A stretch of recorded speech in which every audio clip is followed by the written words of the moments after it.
Hello friends, आपका अपना YouTube channel study lesson में स्वागत है। बिहार दरोगा 2023 एवं बिहार एसएससी 2023 के लिए खान सर द्वारा निकाला गया प्राचीन इतिहास के नोट्स का पहला चैप्टर प्रागैतिहासिक काल को देखेंगे।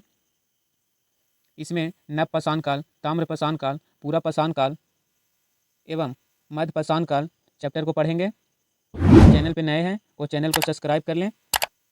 इसका पीडीएफ के लिए हमारे टेलीग्राम चैनल से जुड़ सकते हैं, जिसका लिंक नीचे डिस्क्रिप्शन में दिया गया है। तो चलिए प्राचीन इतिहास का ऐतिहासिक काल पढ़ेंगे जो खान सर द्वारा निकाला गया है। पहला क्वेश्चन है, अतीत का अध्ययन क्या कहलाता है? तो अतीत का अध्ययन इतिहास कहलाता है। इतिहास के जनक किसे कहते हैं? इतिहास का जनक है हेरोडोटस। हेरोडोटस को इतिहास का जनक कहते हैं। मानव जाति का पालना अफ्रीकी महादेश को कहा जाता है। किसे कहा जाता है? अफ्रीकी महादेश को कहा जाता है। जबकि सभ्यता का पालना एशिया महादेश को कहा जाता है। इतिहास को 3 खंड में बांटा गया है। पहला खंड प्रागैतिहासिक काल आज पढ़ेंगे। प्रागैतिहासिक काल है इतिहास का वह समय जिसमें मानव लिखना पढ़ना नहीं जानता था। इसकी जानकारी केवल पुरातात्विक साक्ष्य से मिली है। इसके अंतर्गत पाषाण काल को रखते हैं। पाषाण काल है, पाषाण काल को देखते हैं। वह समय जब मानव पत्थर के औजार एवं हथियार का उपयोग करता था उसे पाषाण काल कहते थे। भारत में सर्वप्रथम 1863 ईस्वी में रॉबर्ट ब्रूस फ्रूट ने पाषाण कालीन सभ्यता की खोज की थी। पाषाण कालीन सभ्यता की खोज किसने की? तो 1863 ईस्वी में किया था रॉबर्ट ब्रूस फ्रूट ने। भारतीय पुरातत्व का पिता किसे कहा जाता है? तो भारतीय पुरातत्व का पिता कहा जाता है अलेक्जेंडर कनिंघम को। भारत का पुरातात्विक संग्रहालय क्या है? तो इंदिरा गांधी मानव संग्रहालय है। भारत का पुरातात्विक संग्रहालय है इंदिरा गांधी मानव संग्रहालय, जो संस्कृति मंत्रालय के अधीन है। नेक्स्ट पॉइंट है, मिलने वाली धातु के आधार पर नामकरण क्रिश्चियन थॉमस ने किया था। मिलने वाली धातु के आधार पर नामकरण किसने किया था? तो क्रिश्चियन थॉमस ने किया था। लिखावट के आधार पर नामकरण किसने किया था? तो जॉन ब्रूस ने किया था। किसने किया था? John Bruce. पाषाण काल को 4 भाग में बांटा गया है। पहला है पूरा पाषाण काल, जिसका काल अवधि है 2 लाख ईसा पूर्व से 12,000 ईसा पूर्व तक। पूरा पाषाण काल यह इतिहास का सबसे प्रारंभिक समय था। इस समय के मानव को आदि मानव कहा जाता था। इस समय का मानव खानाबदोश अर्थात उनके जीवन का मुख्य उद्देश्य जानवरों की भांति ही अपना पेट भरना था। इस समय के मानव की सबसे बड़ी उपलब्धि आग की खोजना थी। आग का खोज कब हुआ था? तो पूरा पाषाण काल में ही हुआ था। अगला पॉइंट, इस समय मानव पत्थर के बड़े बड़े औजार का इस्तेमाल करके शिकार करने का काम करते थे। इसी समय मानव ने चित्रकारी करना प्रारंभ किया। चित्रकारी करना कब प्रारंभ किया? तो पूरा पाषाण काल में। भीमबेटका की गुफा में पूरा पाषाण काल के चित्र देखने को मिलता है, जो मध्य प्रदेश के अबुलागंज रायसेन में स्थित है। भीमबेटका गुफा कहाँ स्थित है? तो मध्य प्रदेश के अबुलागंज में स्थित है। मध्यपाषाण काल, मध्यपाषाण काल है उसका कार्यकाल है, मतलब मध्यपाषाण कब से कब तक चला? तो 12,000 ईसा पूर्व से 10,000 ईसा पूर्व तक। इस काल के बारे में सर्वप्रथम जानकारी करसाइन ने 1867 ईस्वी में दिया था। मध्यपाषाण काल की जानकारी करसाइन ने 1867 ईस्वी में दिया था। यह पूरा पाषाण काल के बाद का काल है। इस समय मानव के हथियार छोटे आकार के थे, इसलिए इसे माइक्रोलिथ कहते हैं। इस समय के मानव की सबसे प्रयुक्त कार्य अंत्योष्टि कार्यक्रम था। इस काल में मानव के अस्थिपंजर का सबसे पहला अवशेष प्रतापगढ़, जो यूपी के सराय नहार और महदमा नामक स्थान से प्राप्त हुआ। अगला है तीसरा नव पाषाण काल या उत्तर पाषाण काल। इसका काल अवधि रहा कब से कब तक चला? तो 10,000 ईसा पूर्व से 3,000 ईसा पूर्व तक। इस काल के बारे में सर्वप्रथम जानकारी जॉन लुवाक ने 1865 ईस्वी में दिया था। कब दिया? तो जॉन लुवाक ने दिया था 1865 ईस्वी में नवपाषाण काल की जानकारी।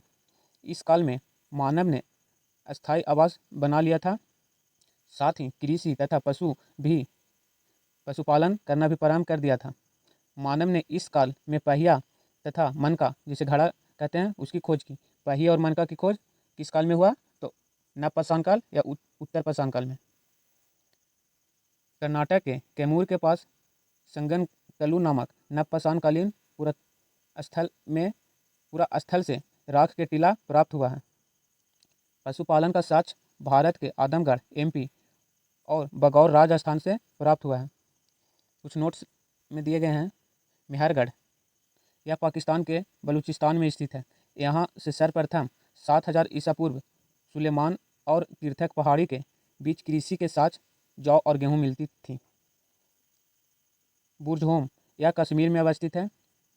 यहाँ गर्तावास का प्रमाण मिलता है। यहाँ से मालिन के साथ कुत्तों को दफनाने की साक्ष्य मिली है।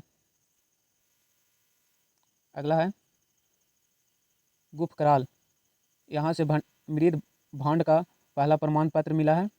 अगला है कुलडीहवा, यह उत्तर प्रदेश के बेलन घाटी में स्थित है। यहाँ पर चावल का प्राचीनतम साक्ष्य 6000 ईसा पूर्व मिला है। चिराद है, यह बिहार के सारण जिले में स्थित है। यहाँ से प्रचुर मात्रा में हड्डी के उपकरण प्राप्त हुए हैं। छठा है लेहुरा दे छठा है। यहाँ से नवीनतम सबसे प्राचीन चावल का साक्ष्य जो 9000 ईसा पूर्व से 7000 ईसा पूर्व के बीच वाला प्राप्त हुआ है। अगला है दमदमा, यहाँ एक ही कब्र में 3 मानव कंकाल मिले हैं। मानव कंकाल द्वारा पाला गया पहला पशु कुत्ता था। मानव द्वारा पाला गया पहला पशु क्या था? कुत्ता था। चौथा काल है ताम्रपाषाण काल। यह पाषाण काल का अंतिम समय था। इस समय तांबे की खोज हुई थी। ताम्रपाषाण काल में तांबे की खोज हुई थी, जिस कारण औद्योगिकरण शुरू हो गया। इसी औद्योगिकीकरण का विकसित रूप सिंधु सभ्यता में देखने को मिलती है। नर्मदा टोली मध्य प्रदेश की एक महत्वपूर्ण ताम्रपाषाणिक पुरास्थल है, जिसका उत्खनन HD संकालिया ने किया था। HD संकालिया ने ताम्रपाषाणकालीन पुरास्थल की खोज की थी, उत्खनन किया था। मानव द्वारा खोजी गई पहली धातु कौन सी है? तो तांबा।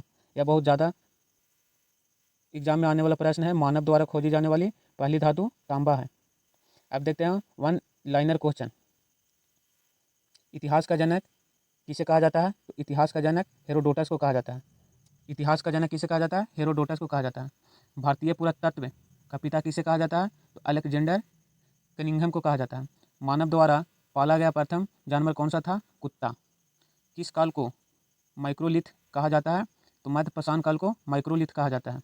किस काल में मानव खेटक शिकारी था? तो पुरापाषाण काल में। किस काल में था? पुरापाषाण काल में। किस स्थान से पहली बार चावल का साक्ष्य मिला है? तो इलाहाबाद के कुलडीहवा से। कहाँ से मिला है चावल का साक्ष्य? इलाहाबाद से कुलडीहवा से पहला साक्ष्य मिला है। मानव द्वारा खोजी गई सबसे पहली धातु कौन सी थी? तो तांबा। तांबा है जो मानव द्वारा खोजी गई सबसे पहली धातु है। सबसे पहले कृषि के प्रमाण कहाँ देखने को मिली है? तो मेहरगढ़ में मिला है। कहाँ मिला है? मेहरगढ़ में मिला है। सबसे पहले चावल का साक्ष्य कहाँ से देखने को मिला है? कुलडीहवा से, जो इलाहाबाद में है। अगला क्वेश्चन है आग का आविष्कार किस काल में हुआ? तो आग का आविष्कार पुरापाषाण काल में हुआ। पहिए का आविष्कार किस काल में हुआ? तो नवपाषाण काल में हुआ। भीमबेटका गुफा किसके लिए प्रसिद्ध है? तो गुफाओं में चित्रशैली है, इसलिए प्रसिद्ध है। राख का टीला किस नवपाषाणिक स्थल से संबंधित है? तो संगन कल्लू से संबंधित है। किससे संबंधित है? संगन कल्लू से संबंधित है। रॉबर्ट ब्रूस फ्रूट कौन थे? तो भूगर्भ वैज्ञानिक एवं पुरातत्वविद। आगे है हड्डी से निर्मित आभूषण भारत में मध्यपाषाण काल के संदर्भ में प्राप्त हुआ। कहाँ से प्राप्त हुआ? तो महदहा से प्राप्त हुआ। किसको चालकोलिथिक युग भी कहा जाता है? किसको चालकोलिथिक युग कहा जाता है? तो ताम्रपाषाण युग को कहा जाता है। कोपेनहेगन संग्रहालय की सामग्री से पाषाण, कांस्य और लौह युग की त्रियुगीय विभाजन किया था। किसने किया था? तो थॉमसन ने किया था। एक ही कब्र से 3 मानव कंकाल निकले हैं। कहाँ निकले थे? दमदमा में निकले थे। एक ही कब्र से 3 कंकाल। भीमबेटका की गुफा कहाँ स्थित है? तो भीमबेटका की गुफा स्थित है अब्दुल्लागंज रायसेन में, अब्दुल्लागंज रायसेन में स्थित है। भारत पुरातत्व सर्वेक्षण किस मंत्रालय के अधीन है? तो संस्कृति मंत्रालय के अधीन है। भारतीय मानव संग्रहालय कहाँ स्थित है? तो भोपाल में स्थित है। भारतीय मानव संग्रहालय भोपाल में स्थित है। गैरिक मृद भांड पर गैरिक मृद भांड पात्र का नामकरण हुआ था तो हस्तिनापुर में। कहाँ हुआ था? हस्तिनापुर में। उत्खनित प्रमाणों के अनुसार पशुपालन प्रारंभ हुआ था तो पशुपालन का प्रारंभ कब से हुआ था? तो मध्यपाषाण काल से। कब से हुआ था? मध्यपाषाण काल से। मध्यपाषाणिक प्रसंग में पशुपालन के प्रमाण जहाँ मिले हैं उस स्थान को क्या कहा जाता है? तो आदमगढ़। उस स्थान को आदमगढ़ कहते हैं। अगला है खदानों की कृषि सर्वप्रथम प्रारंभ कहाँ से हुई थी? तो नवपाषाण काल से। कहाँ से हुई थी? नवपाषाण काल से। भारत में मानव का सर्वप्रथम साक्ष्य कहाँ मिला है? तो नर्मदा नदी घाटी से। कहाँ मिला है? नर्मदा नदी घाटी से। मानव द्वारा सर्वप्रथम प्रयुक्त अनाज कौन सा है? तो जौ है। मानव द्वारा सर्वप्रथम प्रयुक्त अनाज जौ है। भारतीय उपमहाद्वीपों में कृषि का प्राचीनतम साक्ष्य प्राप्त हुए हैं लहुरा देव से। कहाँ से हुए हैं? लहुरा देव से। किस एक पूरा स्थल से पाषाण संस्कृति से लेकर हड़प्पा संस्कृति तक सांस्कृतिक अवशेष प्राप्त हुए हैं? तो मेहरगढ़ से। किससे प्राप्त हुए हैं? मेहरगढ़ से। आगे है नबदा टोली का उत्खनन किसने किया था? तो नबदा टोली का उत्खनन किया था एच.डी. शकलिया ने किया था। नबदा टोली किस राज्य में स्थित है? तो मध्य प्रदेश में स्थित है। किस स्थान पर मानव के साथ कुत्ते को दफनाने का साक्ष्य मिला है? तो बुर्ज होम से मिला है। किस स्थान से मिला है? बुर्ज होम से मिला है। गर्त आवास का साक्ष्य प्राप्त हुआ है कहाँ से? तो बुर्ज होम से मिला है। विंध्य क्षेत्र के किस शिला श्रम से सर्वाधिक मानव कंकाल मिले हैं? लेखहीमा से मिला है। किससे मिला है? लेखहीमा से मिला है। पाषाणकालीन सभ्यता तथा संस्कृति अन्वेषण 1862 ईस्वी में सर्वप्रथम किसने किया? तो ब्रूस फूट ने किया। ब्रूस फूट ने किया। भारतीय प्राक इतिहास का पिता कहा जाता है तो रॉबर्ट ब्रूस फूट को कहा जाता है। पूरा पाषाण काल को किस अन्य नाम से जाना जाता है? तो अखेट युग के नाम से जाना जाता है। बैल और हल की सहायता से कृषि कार्य की शुरुआत किस काल से हुई? तो नवपाषाण काल से हुई। नवपाषाण काल से हुआ बैल और हल की सहायता से कृषि का शुरुआत। अग्नि का प्रयोग मानव ने किस काल से करना शुरू किया? तो नवपाषाण काल से। आग का आविष्कार नवपाषाण काल में हुआ। भारत के किस स्थान से नवपाषाण काल की संस्कृति के प्राचीनतम साक्ष्य प्राप्त हुए हैं? तो मेहरगढ़ से। मध्यपाषाण काल का सर्वाधिक प्रमुख लक्ष्य था मध्यपाषाण काल का सर्वाधिक प्रमुख लक्ष्य क्या था? तो लघु औजार। व्यापक उत्खनन के बाद मध्यपाषाण काल की मानव अस्थियां किस क्षेत्र में प्राप्त हुई है? तो गुजरात में। सावधान की दाह संस्कार की प्रक्रिया किस कालखंड में शुरू हुआ? तो मध्यपाषाण काल में। सावधान का दहन मतलब जो शव होता है उसे जलाना किस काल से प्रारंभ हुआ? तो मध्यपाषाण काल से। अगला है मध्यपाषाण काल में प्रयुक्त होने वाले उपकरण बहुत छोटे होते थे इसलिए इसे माइक्रोलिथ कहा जाता था। मध्यपाषाण काल में आदमगढ़ और राजस्थान में बागोर प्रस्तुत करते हैं पशुपालन का प्राचीनतम साक्ष्य। आगे है इस काल में मानव की अस्थिपंजर का सबसे पहला अवशेष स्थान से प्राप्त हुआ तो प्रतापगढ़ उत्तर प्रदेश के सरायनगर तथा महदाहा से। अगला है मेहरगढ़ में बसने वाले नवपाषाण युग के लोग अधिक उन्नत थे। वे गेहूँ जौ रुई उगाते थे और वे घर में रहते थे। कैसे घर में रहते थे? कच्ची ईंट के घर में रहते थे। अगला है दक्षिण भारत में नवपाषाण कालीन सभ्यता का मुख्य स्थल है बेलारी कर्नाटक प्रांत।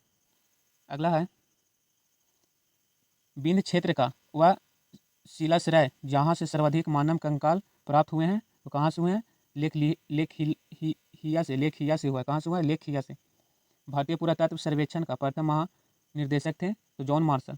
भारतीय पुरातत्व सर्वेक्षण का प्रथम महानिर्देशक कौन थे? तो जॉन मार्शल। आगे ऑब्जेक्टिव है वस्तुनिष्ठ प्रश्न है उसको देखेंगे। पहला क्वेश्चन है इतिहास का जनक किसे कहा जाता है? तो इतिहास का जनक हेरोडोटस को कहा जाता है। किसे कहा जाता है? हेरोडोटस को। अगला क्वेश्चन है भारतीय पुरातत्व का पिता किसे कहा जाता है? तो भारतीय पुरातत्व का पिता कहा जाता है अलेक्जेंडर कनिंघम को। किसे कहा जाता है? अलेक्जेंडर कनिंघम को। अगला क्वेश्चन है मानव द्वारा पाला गया प्रथम जानवर कौन सा था? तो मानव द्वारा पाला गया प्रथम जानवर है, ऑप्शन ए होगा कुत्ता। किस काल को माइक्रोलिथ कहा जाता है? तो किस काल को माइक्रोलिथ कहा जाता है? 4 का ऑप्शन बी हो जाएगा मध्यपाषाण काल को। अगला है क्वेश्चन नंबर 5 है, निम्नलिखित में से किस काल खंड में मानव ने सर्वाधिक जीवन बिताया? तो किस काल में मानव सर्वाधिक जीवन बिताया था? सबसे लंबा समय तक कौन सा काल चला? तो 5 का ऑप्शन ए हो जाएगा पूरा पाषाण काल। अगला क्वेश्चन है 6, मानव द्वारा खोजी गई सबसे पहली धातु कौन सी है? तो ऑप्शन बी हो जाएगा तांबा है। कौन सी धातु है? तांबा। क्वेश्चन नंबर 7 है, सबसे पहले चावल का साच कहाँ पर देखने को मिला है? तो 7 का ऑप्शन ए हो जाएगा कोल्डिहवा में। सबसे पहले चावल का साच कहाँ मिला? तो कोल्डिहवा में। आग का आविष्कार किस काल में हुआ? तो 8 का ऑप्शन ए हो जाएगा पूरा पाषाण काल में। आग का आविष्कार पूरा पाषाण काल में हुआ। पहिए का आविष्कार किस काल में हुआ? तो 9 का ऑप्शन बी हो जाएगा नवपाषाण काल में। पहिए का आविष्कार नवपाषाण काल में हुआ। क्वेश्चन नंबर 10 है, कहाँ पर मानव गड्ढे खोदकर निवास करते थे? तो 10 का ऑप्शन सी हो जाएगा बुर्ज होम। बुर्ज होम में मानव गड्ढे खोदकर निवास करते थे। अगला क्वेश्चन 11 है, भीमबेटका की गुफा किसके लिए प्रसिद्ध है? तो भीमबेटका की गुफा प्रसिद्ध है, सी हो जाएगा गुफाओं की शैल चित्र के लिए प्रसिद्ध है। 12 है, नवपाषाण युग में भारतीय उपमहाद्वीप के उत्तर पश्चिम क्षेत्र में निम्न में से किस स्थान पर कृषि के अमुदन के प्रारंभिक प्रमाण प्राप्त हुआ है? 12 का ऑप्शन बी हो जाए मेहरगढ़ से प्राप्त हुआ है। अगला क्वेश्चन है 13 नंबर है, राख का टीला निम्नलिखित में से किस नवपाषाण काल स्थान से प्राप्त हुआ है? तो राख का किला नवपाषाण काल से प्राप्त हुआ है, लेकिन किस स्थान से प्राप्त हुआ है? तो 13 के ऑप्शन बी हो जाएगा संगन कल्लू से। संगन कल्लू स्थान से प्राप्त हुआ है। भीमबेटका किसके लिए प्रसिद्ध है? तो भीमबेटका प्रसिद्ध है गुफाओं के चित्र शैल चित्र के लिए। भीमबेटका प्रसिद्ध है गुफाओं के शैल चित्र के लिए। 15 नंबर है, रॉबर्ट ब्रूस फूट थे। रॉबर्ट ब्रूस फूट एक क्या थे? तो 15 के हो जाएगा ए भूगर्भ वैज्ञानिक थे। भूगर्भ वैज्ञानिक थे। भारतीय उपमहाद्वीप में कृषि के प्राचीनतम साक्ष्य प्राप्त हुए हैं। तो कृषि के प्राचीनतम साक्ष्य भारतीय किस उपमहाद्वीप से हुए हैं? 16 के ऑप्शन डी हो जाएगा मेहरगढ़ से हुआ है। कहाँ से हुआ है? मेहरगढ़ से। 17 नंबर है, हड्डियों से निर्मित आभूषण भारत के मध्यपाषाण काल के संदर्भ में प्राप्त हुए, वह कहाँ से हुआ? तो 17 के ऑप्शन बी हो जाएगा महदहा से हुआ। 18 नंबर है, निम्नलिखित में से किसको चालकोलिथिक युग भी कहा जाता है? किसको चालकोलिथिक युग कहा जाता है? 18 का ऑप्शन सी हो जाएगा ताम्रपाषाण युग को चालकोलिथिक युग कहा जाता है। क्वेश्चन नंबर 19 है, कोपेनहेगन संग्रहालय की सामग्री से पाषाण कांस्य और लाह युग के त्रियुगीय विभाजन किया था, किसने किया था? तो 19 का ऑप्शन ए हो जाएगा थॉमसन ने किया था। अगला क्वेश्चन है 20, भारत में किस शैलश्रम से सर्वाधिक चित्र प्राप्त हुए हैं? तो भारत में किस शैलश्रय से सर्वाधिक चित्र प्राप्त हुए हैं? तो 20 का ऑप्शन बी हो जाएगा भीमबेटका से। किससे हुआ? तो भीमबेटका से। 21 है, एक ही कब्र से 3 मानव कंकाल निकले हैं। कहाँ से निकले हैं? एक ही कब्र से 3 मानव कंकाल। तो 21 का ऑप्शन बी हो जाएगा दमदमा से। कहाँ से निकले हैं? दमदमा से। क्वेश्चन नंबर 22 है, निम्नलिखित में से कौन सा स्थल प्रागैतिहासिक चित्रकला के लिए प्रसिद्ध है? तो प्रागैतिहासिक चित्रकला के लिए कौन सा स्थल प्रसिद्ध है? तो भीमबेटका। कौन सा स्थल प्रसिद्ध है? भीमबेटका। भीमबेटका का गुफा कहाँ स्थित है? 23 का ऑप्शन हो जाएगा डी भीमबेटका का गुफा। 23 का ऑप्शन डी हो जाएगा अबुलागंज रायसेन में स्थित है। अबुलागंज रायसेन में स्थित है। उस स्थान का नाम बताएं जहाँ से प्राचीनतम अस्थायी जीवन के प्रमाण मिले हैं। तो प्राचीनतम अस्थायी जीवन के प्रमाण कहाँ से मिले हैं? 24 का ऑप्शन डी हो जाएगा मेहरगढ़ से मिले हैं। कहाँ से मिले हैं? मेहरगढ़ से मिले हैं। क्वेश्चन नंबर 25 है, भारतीय पुरातत्व सर्वेक्षण निम्नलिखित विभागों मंत्रालय में से किसका संलग्न कार्यालय है? 25 का ऑप्शन ए हो जाएगा संस्कृति का कार्यालय है। भारतीय पुरातात्विक सर्वेक्षण किसका कार्यालय है? तो संस्कृति का कार्यालय है। राष्ट्रीय मानव संग्रहालय कहाँ पर स्थित है? 26 का ऑप्शन सी हो जाएगा भोपाल में। राष्ट्रीय मानव संग्रहालय भोपाल में स्थित है। 27 नंबर है, नबदा टोली का उत्खनन किसने किया था? 27 का ऑप्शन सी हो जाएगा एच.डी. सांकलिया। एच.डी. सांकलिया ने किया था नबदा टोली का उत्खनन। 28 नंबर है, निम्नलिखित में से किस स्थान से मानव कंकाल के साथ कुत्ते का कंकाल सावधान से प्राप्त हुआ है? तो किस स्थान से मानव कंकाल के साथ कुत्ता का भी कंकाल मिला है? 28 के बी हो जाएगा। बुर्ज होम से। किससे मिला है? बुर्ज होम से। वीडियो अच्छा लगा हो तो लाइक शेयर सब्सक्राइब जरूर करें। मिलते हैं नेक्स्ट वीडियो में, और नेक्स्ट वीडियो आपका प्राचीन इतिहास का अर्ध ऐतिहासिक काल रहेगा, जो अगले वीडियो में अपलोड होगा, अर्ध ऐतिहासिक काल। तो वीडियो अच्छा लगा हो तो लाइक शेयर सब्सक्राइब जरूर करें। मिलते हैं नेक्स्ट वीडियो में, तब तक के लिए जय हिंद।